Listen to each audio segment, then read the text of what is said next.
तो दोस्तों, टाइगर श्रॉफ की लेटेस्ट मूवी बागी 4 रिलीज हो चुकी है। एक ऐसी फिल्म सीरीज जिसका मेन कैरेक्टर बहुत पावरफुल है और वो अपने प्यार या परिवार को बचाने के लिए किसी भी हद तक गुजर जाता है। तो इस बार भी मूवी का बेसिक कंसेप्ट वही है।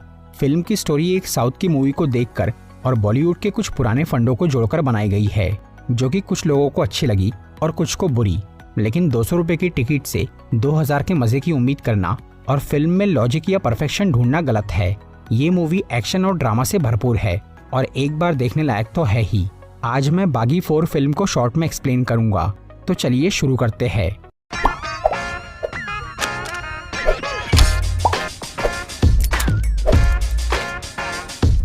ये कहानी है रणवीर प्रताप सिंह उर्फ रॉनी नाम के एक आदमी की, जो कि डिफेंस सी फोर्स का एक ऑफिसर था और अन्याय के खिलाफ ताकत से लड़ता था। एक दिन अचानक रॉनी की कार का बहुत भयानक एक्सीडेंट हो जाता है, जिससे वो कोमा में चला जाता है।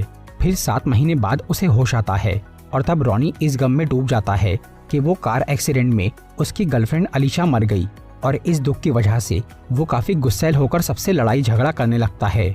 लेकिन रॉनी के बड़े भाई जीतू का ये कहना था कि अलीशा नाम की कोई लड़की उसकी जिंदगी में कभी थी ही नहीं, जिस पर दिमाग का डॉक्टर कहता है कि उस एक्सीडेंट की वजह से रॉनी का ब्रेन डैमेज हो गया है और उसे हेलुसिनेशन यानी दिमागी भ्रम हो रहा है। पर रॉनी ये बात नहीं मानता। वो बोलता है कि अलीशा सच में थी और वो उसे कभी भूल नहीं सकता। रॉनी का ध्यान उस बात से हटाने के लिए जीतू उसके पास एक कॉल गर्ल को भेजता है, जिसका नाम था ओलिविया। रॉनी उससे दोस्ती कर लेता है और उसके साथ थोड़ा टाइम स्पेंड करता है, जिससे उसे अच्छा तो लगता है, लेकिन फिर भी वो अलीशा को भूल नहीं पाता। फिर एक दिन घर की एक फोटो फ्रेम में, जिसमें पहले रॉनी और अलीशा की फोटो थी, उसमें अब जीतू आ जाता है। वो देखकर रॉनी को लगता है कि उसके भाई ने जानबूझकर वो फोटो बदली है ताकि वो अलीशा को झूठ साबित कर सके। इसलिए रॉनी जीतू को मारने लगता है, जिसकी वजह से पड़ोस वाले पुलिस को बुला लेते हैं। लेकिन रॉनी पुलिस पे भी हाथ उठा देता है। तब एसीपी उसे अरेस्ट कर लेता है और जीतू से पूछता है कि ये मैटर क्या है। जीतू पुलिस को बताता है कि उसका भाई बीमार है और वो एक काल्पनिक लड़की के प्यार में पागल हो गया है। लेकिन रॉनी ये बोलता है कि अलीशा सच में थी, क्योंकि अगर वो नहीं होती तो उसकी कब्र भी नहीं रहती, जहां वो रोज जाता है। तब एसीपी वो कब्र देखने के लिए रॉनी के साथ एक कब्रिस्तान जाता है। लेकिन रॉनी पुलिस को जो कब्र दिखाता है वो अलीशा की नहीं थी, बल्कि किसी बूढ़ी औरत की थी, जिससे पुलिस भी ये मान लेती है कि उसे हेलुसिनेशन हो रहा है। पर रॉनी इसे अपना वहम नहीं मानता। उसे लगता है कि सब झूठ बोल रहे हैं, क्योंकि उसके दिमाग में अभी भी सारी यादें ताज़ा थी।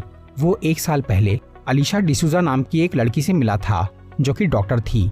उन दोनों में दोस्ती हो गई थी और फिर प्यार। उन्होंने काफी वक्त साथ में बिताया था और वो शादी भी करने वाले थे। लेकिन फिर उस कार एक्सीडेंट में अलीशा मर गई और रॉनी कोमा में चला गया। पर पुलिस वाले इस पूरी बात को एक कहानी मानते हैं। तभी अचानक रॉनी को रोड पे एक औरत नजर आती है, जो कि उसकी यादों के मुताबिक अलीशा की बहन कैथरीन थी। लेकिन जब वो उस औरत से मिलता है तो वो रॉनी को नहीं पहचानती और खुद का नाम प्रियंका बताती है, जिसकी गवाही एक पंडित भी देता है। पर रॉनी को अभी भी यही लगता है कि सब मिलके उसे बेवकूफ बना रहे हैं। तब वो एसीपी इस मामले की पूरी इन्वेस्टिगेशन करता है और एक्सीडेंट से पहले रॉनी की कार का सीसीटीवी फुटेज देखता है, लेकिन उसमें कोई लड़की नहीं थी। फिर पुलिस वाले उस घर में भी जाते हैं, जो कि रॉनी के हिसाब से अलीशा का था, पर वो घर एक सुनसान खंडर जैसा था। इसके अलावा रॉनी के एम्बुलेंस ड्राइवर ने भी एक्सीडेंट के बाद किसी लड़की को नहीं देखा था। इन सब सबूतों की वजह से वो एसीपी रॉनी को पागल मान लेता है और क्योंकि उसने पुलिस पे हाथ उठाया था, इसलिए वो उसे जेल में डाल देता है, जहां रॉनी को अब खुद पे थोड़ा डाउट होने लगता है और इससे उसकी तबीयत खराब हो जाती है। तब उस पुलिस स्टेशन में वो लड़की ओलिविया आती है और रॉनी की बेल करा के उसे घर ले जाती है, जहां वो रॉनी को दवाई देने के लिए एक चिट्ठी निकालती है।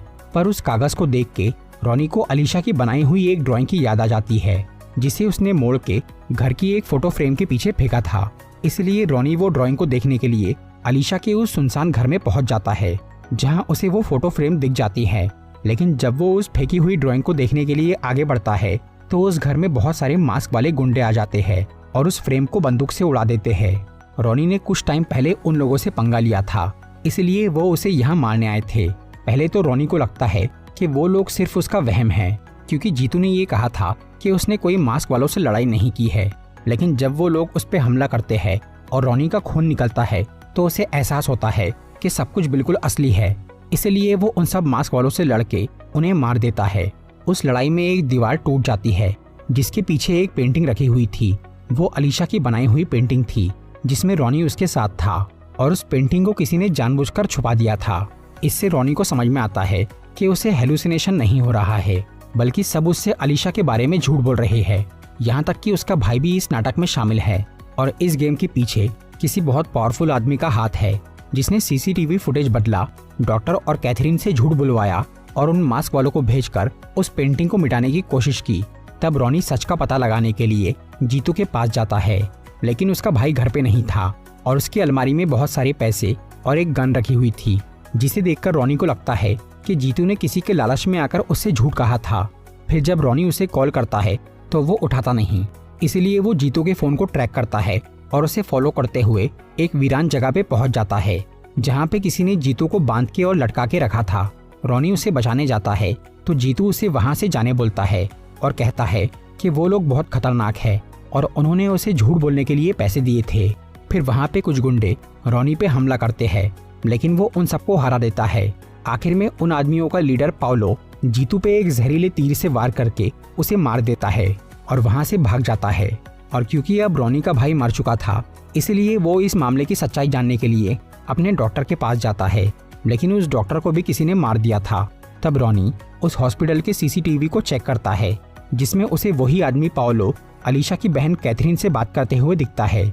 इसलिए रॉनी कैथरीन के पास जाकर उसे थोड़ा डराता है और पूछता है कि उसने पुलिस के सामने उसे नहीं पहचानने का नाटक क्यों किया था। तब कैथरीन बताती है कि पाओलो ने उसे धमकाया था और उससे भी पहले अलीशा को रॉनी से दूर रखने के लिए कहा था। तभी वहाँ पे पाओलो और उसके साथी आ जाते हैं जो कि कैथरीन को मारने की कोशिश करते हैं। रॉनी उनसे लड़के कैथरीन को बचा लेता है, पर पाओलो फिर से बच के निकल जाता है। लेकिन रॉनी को उसका फोन मिल गया था जिसमें उसे ओलिविया के बहुत सारे कॉल दिखते हैं।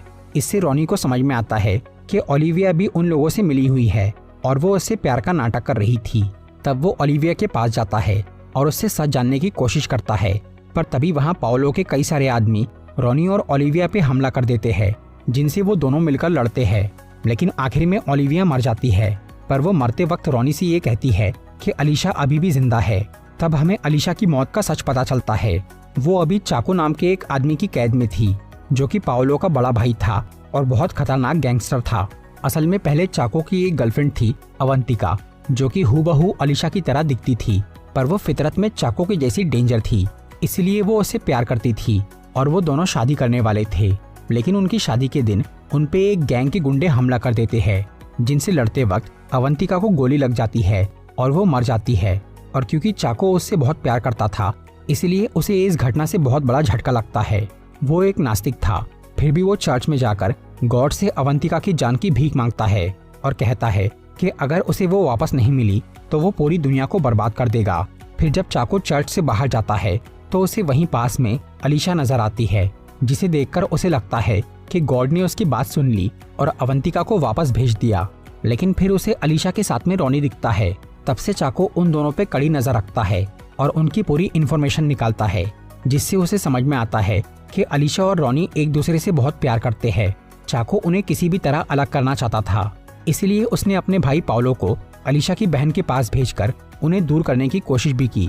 फिर एक दिन रॉनी और अलीशा का एक्सीडेंट हो जाता है, जहाँ पे तुरंत चाको के आदमी जाकर उस कार में से अलीशा को बाहर निकाल लेते हैं और उसका इलाज कराने लगते हैं। दूसरी तरफ रॉनी की वो कार एक ट्रेन से टकराती है और वो कोमा में चला जाता है। उधर अलीशा जब ठीक होती है तो चाको उसे अवंतिका के बारे में बताता है और खुद से शादी करने बोलता है। लेकिन अलीशा कहती है कि वो सिर्फ रॉनी से प्यार करती है, जो कि उसे बचाने जरूर आएगा। पर चाको ये बोलता है कि रॉनी 2-4 दिन में ही उसे भूल जाएगा और वो ही उससे सच्चा प्यार करता है। तब अलीशा चाको को ये चैलेंज देती है कि अगर रॉनी उसे 1 साल के अंदर भूल गया तो वो खुद उससे शादी कर लेंगी। इसके बाद 7 महीने तक रॉनी कोमा में ही रहा और अलीशा उसका इंतजार करती रही। फिर जैसे ही रॉनी ठीक हुआ तो उसने सबसे पहले अलीशा का नाम लिया। उसे लग रहा था कि वो मर चुकी है, इसलिए वो कब्रिस्तान गया, जहाँ चाको के साथियों ने अलीशा की नकली कब्र बना के रखी थी। लेकिन रॉनी ने उस कब्र को ही अलीशा मान लिया और रोज उसके पास जाता रहा। इससे चाको को लगा कि उनका नकली कब्र वाला आइडिया काम नहीं कर रहा है और रॉनी अलीशा को भूल नहीं रहा है। तो उसने अब एक नई चाल चली और अलीशा के वजूद के सारे सबूतों को मिटा दिया और रॉनी को हेलुसिनेशन का मरीज साबित करने की कोशिश की। चाको उसे मारना नहीं चाहता था क्योंकि ऐसा करने पर अलीशा उससे शादी नहीं करती, इसलिए वो बस रॉनी के दिमाग से अलीशा को निकालना चाहता था। फिर उसके भाई पाओलो ने ओलिविया को रॉनी के पास भेजा ताकि वो उसके प्यार में पड़ जाए और अलीशा को भूल जाए। रॉनी तो अलीशा को भूला नहीं, उल्टा ओलिविया को उससे प्यार हो गया और उसने आखिर में रॉनी को ये बता दिया कि अलीशा जिंदा है। मतलब जिस अलीशा के बारे में सबने पहले ये कहा था कि उसका वजूद ही नहीं है, रॉनी ने पहले उसके होने के सबूत ढूंढे जो कि उसे मिल गए।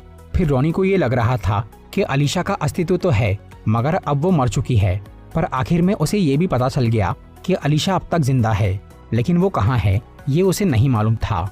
इसलिए रॉनी उसकी तलाश करने के लिए पुलिस से मदद लेने का सोचता है। उधर पुलिस वालों को जीतू की लाश मिलती है और क्योंकि रॉनी ने गुस्से में उसे मारने की धमकी दी थी, इसलिए पुलिस को लगता है कि उसी ने जीतू को मारा है। इसकी वजह से वो लोग रॉनी को ढूंढ रहे थे, लेकिन फिर वो खुद ही पुलिस स्टेशन चला जाता है और वहाँ एसीपी को बताता है कि उसने अपने भाई को नहीं मारा और अलीशा जिंदा है, पर वो कहाँ है ये उसे नहीं मालूम। दूसरी तरफ पाओलो अपने भाई को बोलता है कि उनके सभी प्लान फेल हो गए क्योंकि रॉनी अलीशा को भूला नहीं और अब उसे उसके जिंदा होने का भी पता चल गया है। ऊपर से अब अलीशा के 1 साल वाले चैलेंज का भी आखिरी दिन आ गया था, इसलिए चाको उसे रॉनी और ओलिविया की नकली रोमांस वाली फोटो दिखाता है और अलीशा को बोलता है कि रॉनी उसे भूल गया है और किसी और से प्यार करने लग गया है। वो फोटोज देखकर अलीशा को बहुत हैरानी होती है, लेकिन फिर भी वो उन्हें सच नहीं मानती और रॉनी से एक बार मिलने का फैसला करती है। तब चाको अपने भाई को रॉनी को लाने भेजता है जो कि अभी पुलिस स्टेशन में था। फिर पाओलो वहां जाकर एसीपी को बहुत सारे पैसे देता है और उससे रॉनी की मांग करता है, पर ये तो रॉनी के लिए उल्टा खुशी की बात थी क्योंकि उसे इतना तो समझ में आ ही गया था कि अलीशा अभी पाओलो के कब्जे में है। इसलिए वो अपनी गर्लफ्रेंड तक पहुंचने के लिए खुद ही सरेंडर कर देता है और उन गुंडों के साथ उनके अड्डे पर चला जाता है। रास्ते में पाओलो रॉनी को बोलता है कि उसे अलीशा के सामने ये नाटक करना होगा कि वो उससे प्यार नहीं करता, नहीं तो वो अलीशा को मार देगा। फिर वहां पहुंचने के बाद अलीशा रॉनी से मिलने आती है और बोलती है कि उन लोगों ने उसे रॉनी की एक दूसरी लड़की के साथ तस्वीर दिखाकर उसे बहकाने की कोशिश की। तब रॉनी उसे बोलता है कि वो सब सच है, जिससे अलीशा का दिल टूट जाता है और वो चाको से शादी करने के लिए तैयार हो जाती है। फिर वो वहां से चली जाती है और तब पाओलो रॉनी को बोलता है कि अब वो अलीशा को तो छोड़ देगा, पर उसने उन्हें जो परेशान किया है इसकी वजह से वो उसे तड़पा के मारेगा। इसके बाद पाओलो अपने आदमियों को रॉनी को टॉर्चर करने बोलता है और खुद वहां से चला जाता है। फिर वो गुंडे जैसे ही रॉनी को मारना शुरू करते हैं तो वो उन्हें रोक देता है और उन सबको बुरी तरह मार देता है। इसके बाद वो पाओलो के पास जाता है और उससे लड़के उसे भी खत्म कर देता है। उधर एक चर्च में अलीशा और चाको की शादी हो रही थी, तभी वहाँ रॉनी आ जाता है और उन्हें रोक देता है। तब वहाँ चाको के कई सारे गुंडे उस पे हमला कर देते हैं, जिनसे रॉनी अकेला लड़ता है और उन पे काफी भारी पड़ता है। इसी बीच चाको को ये पता चलता है कि उसका भाई मारा गया, जिससे गुस्सा होकर वो उस लड़ाई में उतरता है और रॉनी को बहुत मारता है। तब वहाँ अलीशा आती है, जिसे चाको एक गन देकर बोलता है कि वो रॉनी को मार दे क्योंकि उसने उसे धोखा दिया है। लेकिन अलीशा को उस पर यकीन था क्योंकि रॉनी ने पहले ही उसे इशारे में ये बता दिया था कि ओलिविया वाली फोटोज नकली है। इसलिए अब अलीशा रॉनी का हौसला बढ़ाती है। तब वो उठकर चाको से लड़ता है और उसे पीट पीट के हरा देता है। आखिर में चाको को ये लगता है कि उसकी प्रेम कहानी अधूरी रह गई और रॉनी और अलीशा एक हो गए।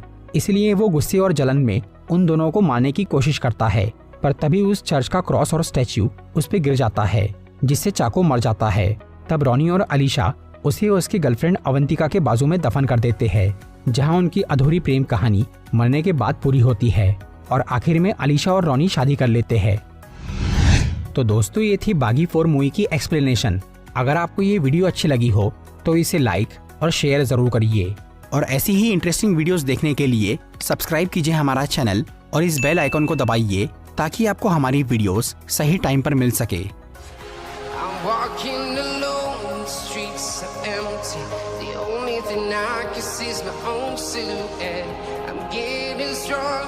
Step by step, the clock is ticking, but there's no time for me.